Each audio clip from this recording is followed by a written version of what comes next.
is greatly mutilated as we speak. The Ministry of Interior and Coordination of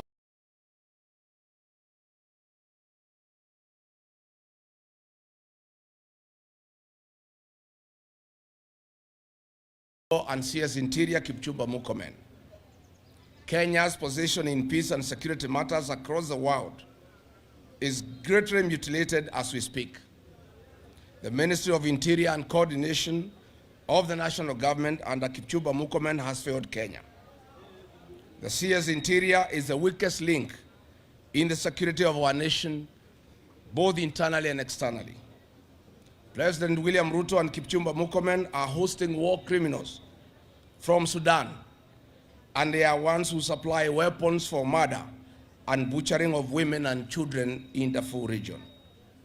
As we speak, war criminals facing international sanctions, Hemeti and his 4 wives, they have been issued with diplomatic passports by Kipchumba Murkomen.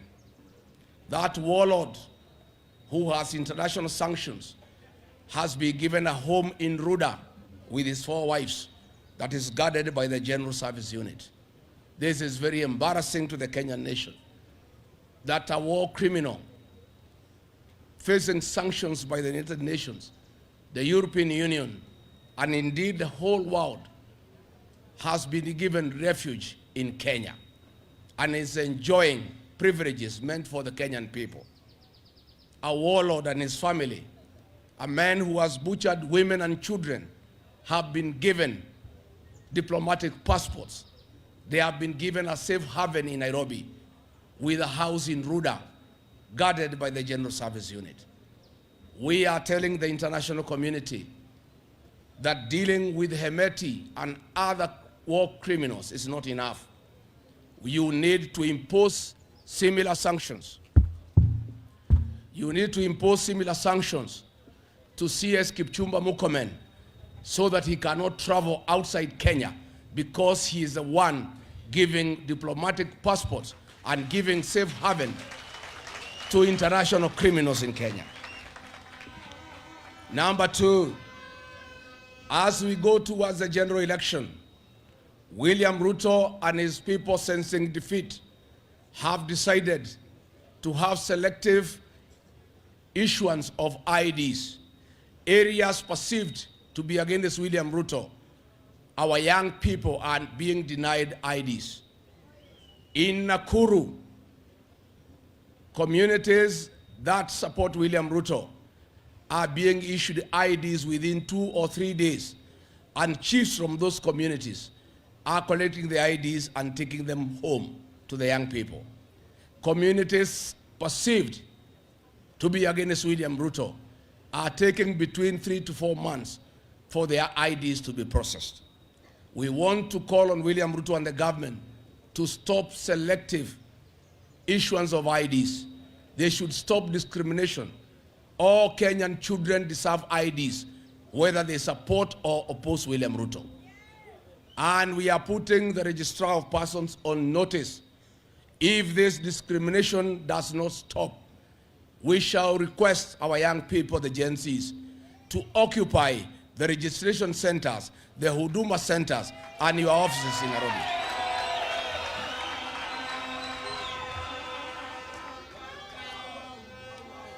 I want to take this opportunity to appeal to our young people, the Gen Zs. The people of Kenya are looking upon you to liberate this country, because you are fearless and you are tribeless, and you cannot be manipulated and bribed with money by William Ruto. I want to ask the Gen Zs, my sons and daughters, my grandchildren, Kenya, our motherland, looks upon you to save this country. You are the only vote that we know that cannot be compromised. I want to commend you for what you have done so far, creating awareness among the people of Kenya through the smartphone. But I want to appeal to you, my children, that the real transformation of this country will take place on the ballot box. And the tools of change that you need is the ID and the vote. I want to ask all the Gen Zs in the remaining 9 days to come out in millions and register as voters so that next year you can lead all of us because we trust you. We believe in you. You cannot be compromised. You are steadfast. You lead us into getting the real transformation of the Republic of Kenya by making William Ruto one term and getting new leadership in this country.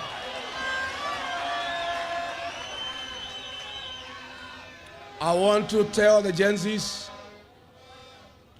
to bear with us and forgive us for having hijacked your slogan, Tuko Kedi. We have no ill will. We are just envious. We like it. We are supporting what you have started. We are saying you have done the right thing. You are leading and we are following. Let the young people continue leading us to register as voters. This address will not be complete without telling the people of Kenya the challenge that we face as a country in matters health. SHA, that monster by William Ruto and Aden Duale, is the greatest fraud since the history of independent Kenya. It was a scheme to steal 104 billion Kenya shillings from the people of Kenya. The previous NHIF had proposed a system upgrade at a cost of 800 million to address the challenges that were facing the defunct NHIF. William Ruto and company, in a scheme to defraud the people of Kenya and steal from them, came up with this monster called SHA and got a system that is costing 104 billion. Indeed, the truth of the matter is that they purchased the system at 1 billion shillings and they are stealing 103 billion from the people of Kenya. SHA cannot work and it will not work and it will collapse within 6 months. It was never meant to work. It was never meant to address the challenges that face the health sector. SHA was a scheme to defraud the people of Kenya 104 billion. When I hear Aden Duale saying SHA is working, he is talking to himself. William Ruto is talking to himself. If you listen to the ground along the country, you travel everywhere, SHA is not working. As we speak today, our teachers are in turmoil. They are in anguish. They were removed from a very good, comprehensive insurance scheme by Minet and taken to SHA. Their daily usage has been capped at 1,200. There is no hospital in Kenya where anybody can get any medical attention at a cost of 1,200. Even basic consultation in medium and small hospitals is 3,000 per visit. The teachers are in trouble. The previous insurance scheme was providing for them last expenses. In case a teacher passes on, there was money for the funeral. That is not provided by SHA. The leadership of the two unions, NAT and KUPPET, have been compromised by Ruto and Duale and taken our teachers, our professionals, into SHA that is not working. Many teachers have talked to me. I encourage them to demand from their union leaders the immediate exit from SHA and they go back to a private insurance that can take care of our teachers, our professionals, very important people who have a very important task to take care of our young children and to create the human resource required for the development of our country. The same challenge is facing our police officers. They were previously in a good insurance scheme by APA. Again, they have been taken to SHA. Most police officers have talked to me and they have really complained that SHA is not working. And the police officers are demanding that they should move from SHA. If that is not enough, SHA will not work. As we speak today, they have a debt of 98 billion to the defunct NHIF, to faith-based institutions, and to hospitals that have lodged claims. And as I said, the system, the network, the IT system that supports SHA is in Dubai, is not here in the country. I challenge Aden Duale to get the men and women of press before the state and show them where the IT capacity is domiciled here in Nairobi or elsewhere in the country.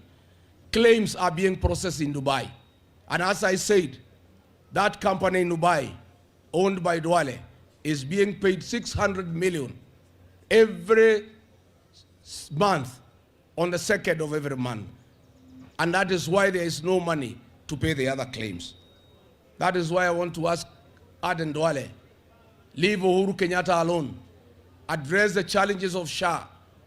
And as I have told our hospitals and other medical institutions, please make sure you get your money from SHA, because if SHA collapses within 5-6 months, it will collapse with your money, and that can collapse our institutions, and we would have a crisis of an untold magnitude in our country. Finally, let me address the matters to do with fuel. We are told there is something called G2G. G2G means government to government. There is nothing like that. In the Middle East, we have 3 companies owned by the governments in those countries. But in Kenya, the companies that are doing business on fuel are not owned by government. They are private companies. That is why we want the scheme to be changed from G to G to G to R, that is government to Ruto, because those are his companies. We are saying why we have a crisis is not because of what is happening between the US and Iran. It is because of state capture and conflict of interest. I did announce to the people of Kenya, because I had advance information, that fuel, the prices would go up to 40 shillings. I said that 3 weeks ago. And the day the changes were announced, 40 shillings it was. These prices were agreed on in Dubai. The CSOP Wadai and Mr. Njogu of Gulf Energy represented William Ruto in Dubai for the negotiation of the prices. All those price increase is to factor and take care of profit to William Ruto and his people. We gave 7 days to William Ruto to consider removing 16% VAT, doing away with 7 shillings fuel levy, and scrapping the G to R program so that we can open up fuel importation to market forces. If that would not have happened at the expiry of 7 days, we, the principals of the United Alternative Government, will meet and chart the way forward and consult with the people of Kenya what to do next. And we have said it is possible that the only remaining recourse for the people of Kenya is to take to the streets. But we'll have that conversation and we'll communicate to the people of Kenya. Mimi sitaki nizidi kutoka hapo, ni kusema tu hii serikali ya William Ruto imekuwa serikali ya goons, where goons are part of the National Police Service, where goons and police work together, where police turn against innocent Kenyans. That is what happened to us in Kikuyu last Saturday, where policemen behaving like goons decided on innocent people with live ammunition and tear gas. I have heard Kipchumba Murkomen and PS Remodo Moro condemning goonism. I want to say they cannot condemn goonism. Kipchumba Murkomen and Remodo Moro are the perpetrators of goonism in Kenya under William Ruto. And we are saying, for all these things to come to an end, Ruto must be one term. And we have taken note that when William Ruto sent our policemen to Haiti to help the people of Haiti deal with the criminal gangs, that was not the purpose. Our policemen had gone there on a benchmarking expedition to learn how to work with the goons and how to work with the criminal gangs. Since they came back, criminal gangs have taken over the country. They are all over. I want to say, William Ruto, please stop goonism. These goons cannot help you. Kenyans have decided they will send you home with the goons or without goons. Mimi nataka nichukue nafasi niseme chama chetu cha DCP ni chama cha demokrasia. I want to announce today that there will be no direct nomination. There will be no direct ticket. There is no preferred candidate. All those who want to fly the flag of DCP the next general election will have to go through free, fair, and credible party nominations. I want to assure the people of Kenya that in the forthcoming by-election in Olokalau, 9 candidates, 9 aspirants have expressed interest to carry our flag. The first free and fair nomination under DCP will be used in Olokalau, and that will send the right message to all our party members and those who want to carry our flag that DCP is a serious party and there will be free and fair nominations across the country. As my deputy has said, DCP is a national party. We won a MCA seat in Narok. We won another one in Nairobi, another one in Kakamega. We have a very serious candidate in Murwad Kir. And from the way things are looking, we are winning and winning big. We are now getting prepared for Olokalau. And I have no doubt in my mind we shall win and win big.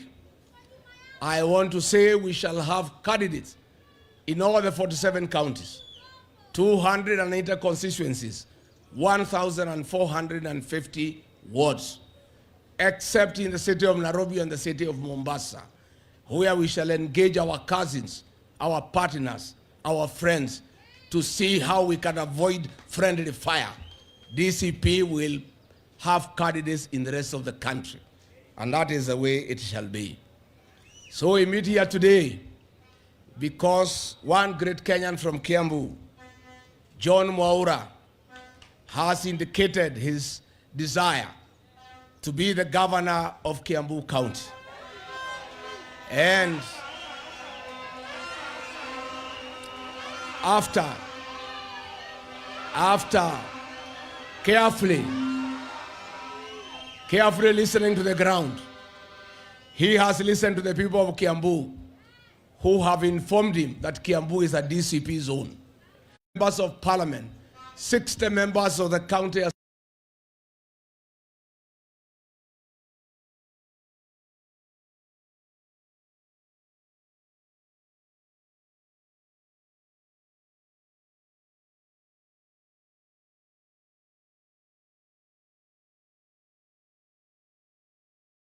for the seat of Kiambu governor under DCP will have to face John Mwaura and others in a free and fair nomination along the way. Allow me now to present to you our DCP aspirant for the Kiambu Gubernatorial seat 2027, Mr. John Mwaura.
kaunti ya Kiambu alisikiza ground, akaamua ni sawa, lakini njoo karibu.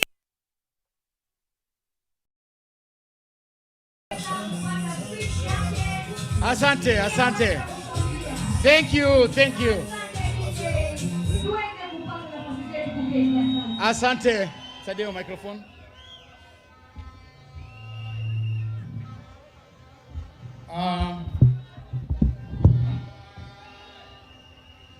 Sasa ni wakati, tafadhali tunyamaze kidogo, and the sound please perfect it. We have an opportunity to perfect this sound. Ningependa sasa tumsikie, mmesikia vile party leader wetu amesema kwamba tunamzindua one of our aspirants katika Kiambu County. Na sisi ni chama ambacho tunasikia sera. Tungependa watu wa Kiambu leo hii wamsikie Gavana mtarajiwa John Mwaura yale amepangia wakaazi wa Kiambu.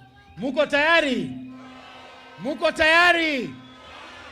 It is now my opportunity to allow Honorable John Mwaura to address the people of Kiambu. Karibu.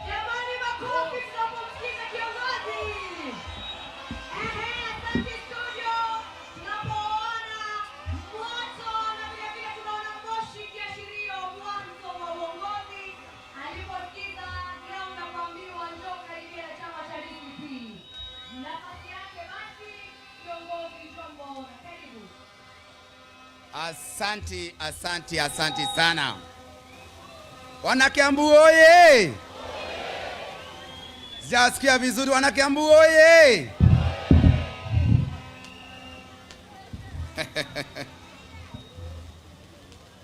Hapa inaonekana ni moto kabisa. Unasema ni mwecheche.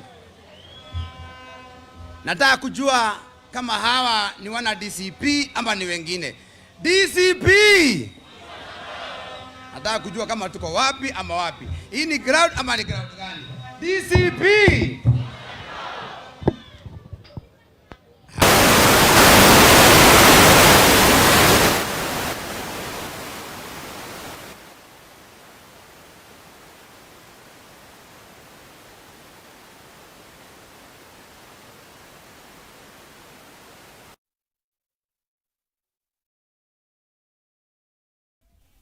Our party leader,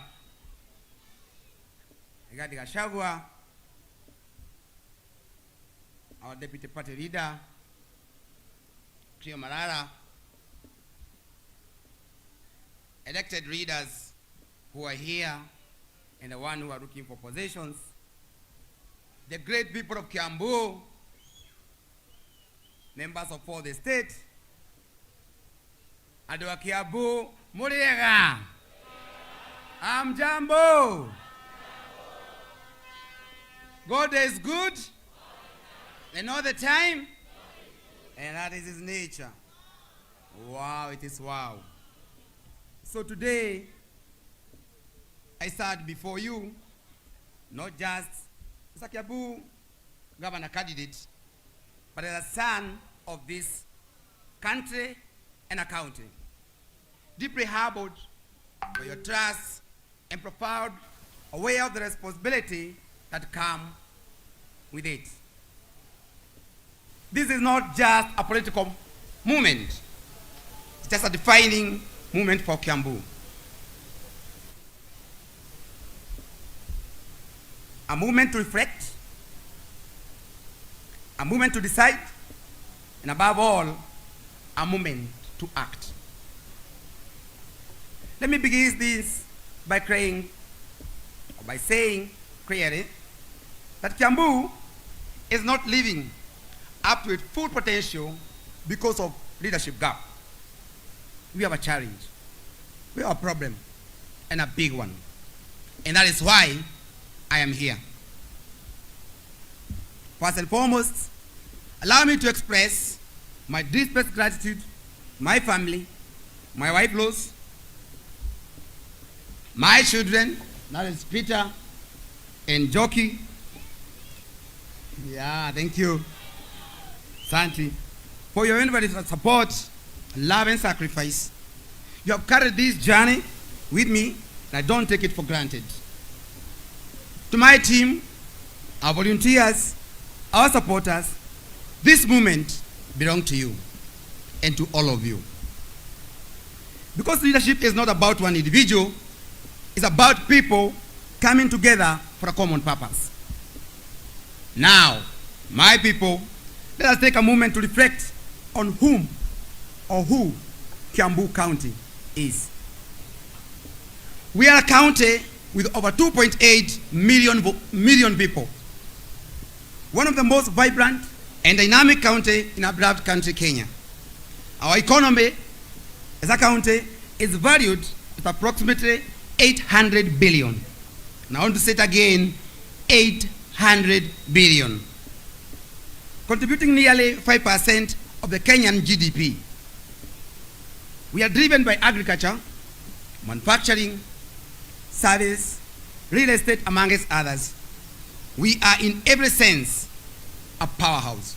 Kiambu is a powerhouse. And yet, despite all this, with these too many of our people are struggling. Our people are struggling. Which brings me to a fundamental question. How can a county so rich with so many people feeling left behind? Secondly, let me speak about fairness. And I want to say it clearly about fairness. Yeah, we have a constitution. We have a devolved government. But I want us to talk together whether whatever we are getting is fair or not fair. From where I sit, Kiambu, we are not getting our fair share.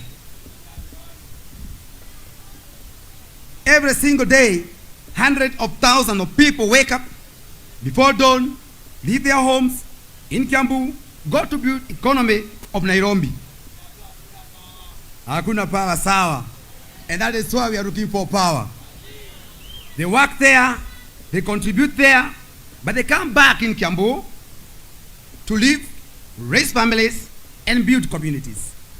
And yet, Nairobi, where most of us have lived before, educated before, and such, has received 305 billion, while Kiambu has received about 105 billion for the last 12 years since the adventure of the devolution.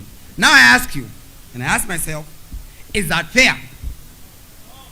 Is that fair? This is not just a statistic.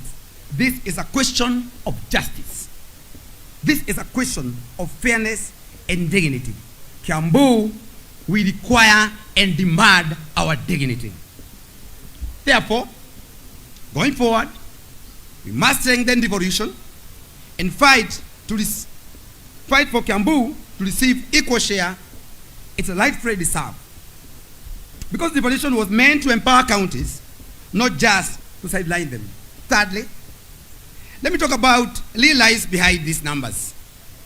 When we speak of economy, we are speaking of mothers who wake up every morning to ensure how she provides for her children. We are speaking of that young graduate who holds a certificate but cannot find a job.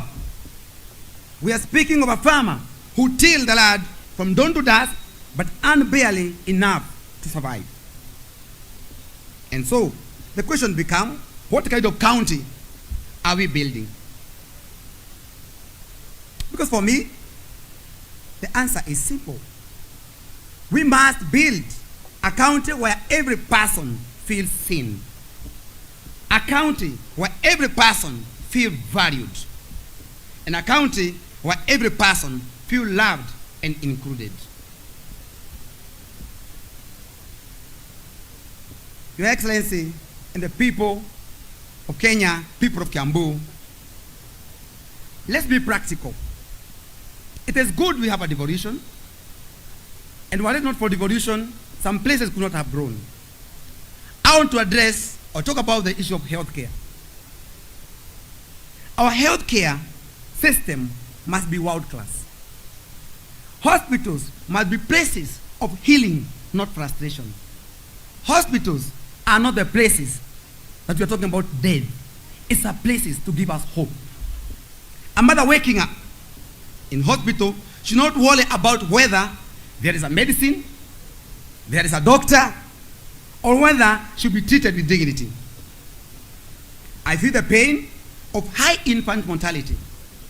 I'm talking about watoto wanazaliwa kwa hospitali wanakufa kila saa because of serious negligence. No mother should lose a child. When I said before you, I feel your pain, our mothers. And the fathers, I feel your pain too. I'm a father like you are. I would like to mention something small as I talk about the issue of healthcare.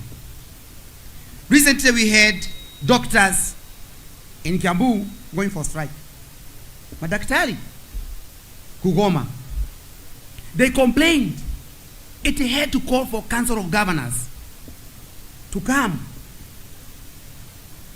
I'm asking, we have educated our kids to become doctors, nurses, community health workers, and yet we are not giving them what they deserve.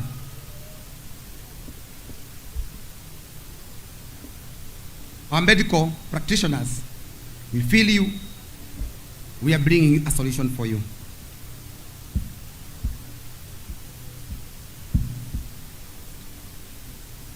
That issue of healthcare is an issue that makes someone feel like you can cry. Look at our hospitals. I would like, and I don't want us to become any political on this matter of healthcare. Hakuna kitu ya maana wa Kenya wenzangu kama kujua ukienda hospitali utapata daktari, utapata dawa. Shida ni zile mashida ziko Kiambu. Tutakaa hivyo ama tubadilishe? Asante.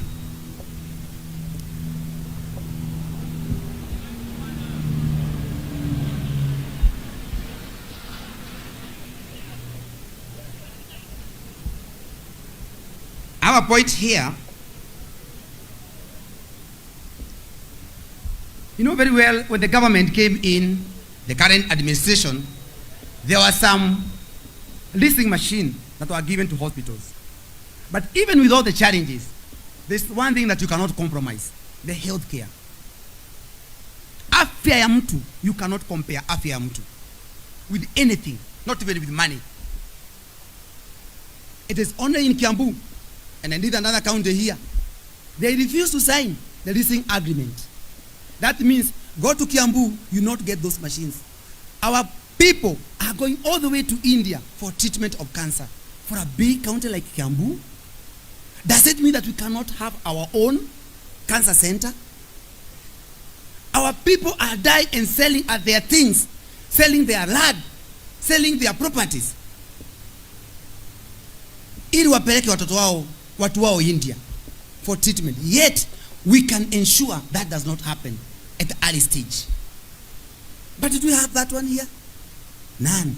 All big hospitals, the Aga Khan of this world, Nairobi Hospital, Kenyatta Hospital, KU Referral Hospitals, they are all in Nairobi. We don't have a single one in Kiambu. I am here to make sure we will not struggle again on our health matters.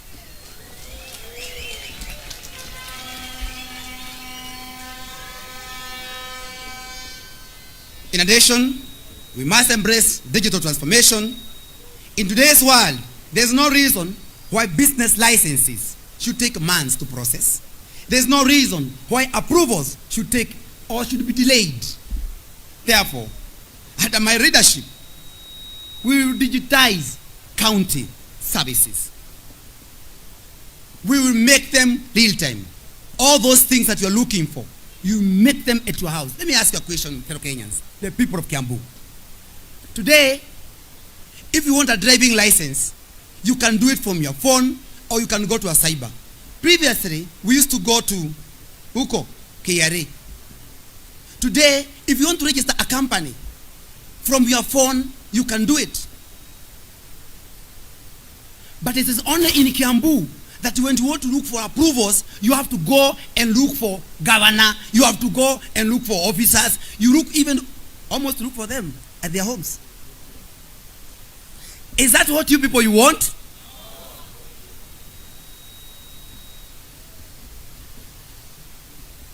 We must make it real time. And lazima hii agenda tusichukulie ovyo ovyo. Let me tell you, my fellow Kenyans, the Kiambu people. When you talk about matters real estate, Kiambu, the biggest contributor of the GDP of Kiambu come from real estate. When I talk about real estate, I mean what?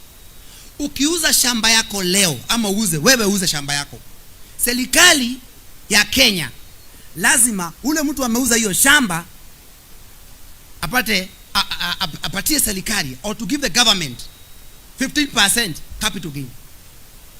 Ukitoka pale, wewe mwenye kuinunua unalipa serikali stamp duty.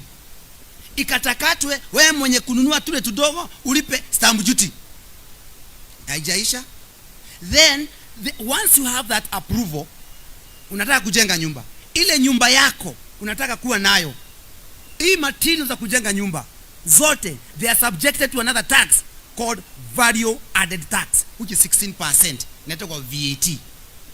Uko kwa biashara, the same plot, the same house, you have another tax called income tax, which is 30%. Again, when you want to do all these things, umeajiri watu, these people are subjected to another tax called pay as you earn, payee. I'm asking, if this is one of the biggest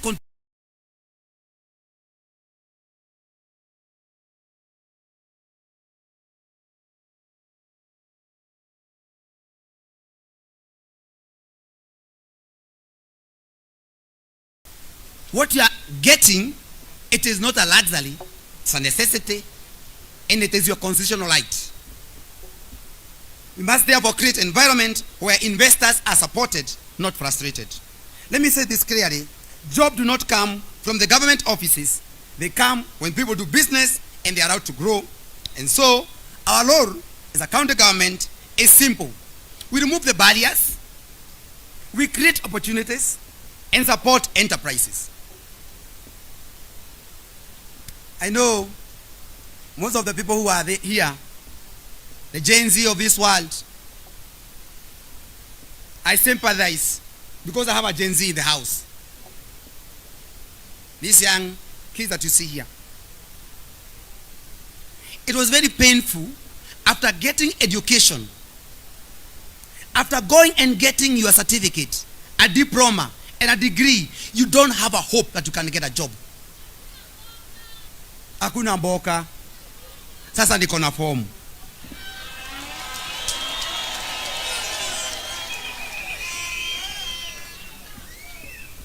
Land is not just a property, it's a heritage, our identity, our future. It's a foundation of agriculture, driver for our investment and source of livelihood. Therefore, we must safeguard our land, manage it responsibly, and use it to create jobs, produce food, build wealth for our people. We say no to land grabbing. In Kiambu, we have a challenge on matters concerning land. Everybody who is here, whether you have a house or not, a land or not, somebody somewhere, even you utapata yako. Get hope. The Bible says in the book of Jeremiah 29, verse 11, for I know the plans I have for you, declare the Lord. Not the plans to make you to suffer. You're not going to suffer again, especially under my administration.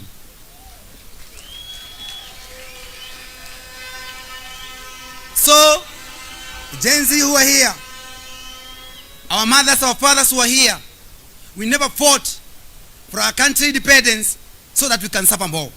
Allow me to say this. We are having very high urbanization rate. But what do we need in Kiambu? We need factories. We need factories. I don't have a problem with the handouts that are given. I have a problem, the person that is given that thing, amesoma, akasoma, degree, kila kitu akonayo kwa mfuko, lakini huyu mtoto hana kazi. Wewe kama mzazi Unaonaje mtoto wako anatembea amesoma? Sasa Gen Zs walifanya hiyo yote, wamesoma, wakademonstrate because there was no hope. Sasa Gen Alpha watasema nini? That is my worry, and that is why I'm here. Our leadership and governance, we need political hygiene. We are having a dysfunctional governance. In the active confrontational, there is lack of harmony among the Kiambu political leadership, both at the county and at the national level. The county assembly is dysfunctional and constantly in synody. Let me explain what I'm talking about this one. The people of Kiambu and everybody listening to me today, listen to this very carefully. We elect leaders from MCA, women rep, MP, senator, governor, and the president. But you kama Wanjiko, mashida zako mtu wa kwanza kuisikiza anaitwa MCA. So unless MCA is empowered, you are not empowered.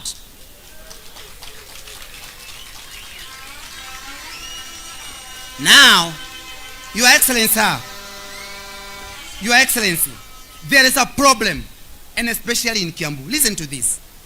From November last year, December, January, until now, the county government of Kiambu have closed that assembly. They are calling it Synodi. What is this? Synodi. Look at your phone. Wangali, what is Synodi? Synodi, I-N-E. Then you put the word die. Huko ni shida tupu.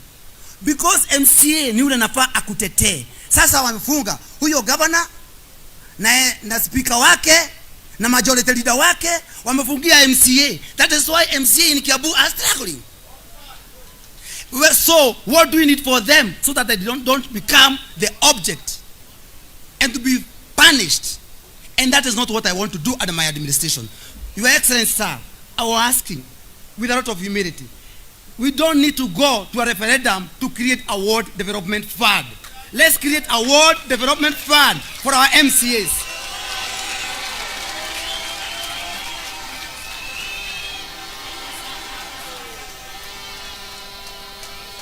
These MCA are struggling. Unaenda hata ukimwambia akununulie chai anakuangalia tu hii because ameteswa ya kutosha. My people, my good people of Kiambu, fellow Kenyans, tafadhali hata ukiona MCA wako and especially in Kiambu, ujue hawa watu wameteswa. Na nyinyi ambao mnataka kuangalia viti in Kiambu, mimi mwenyewe I will ensure doctrine of separation of powers is properly managed in Kiambu. I will not interfere with your services.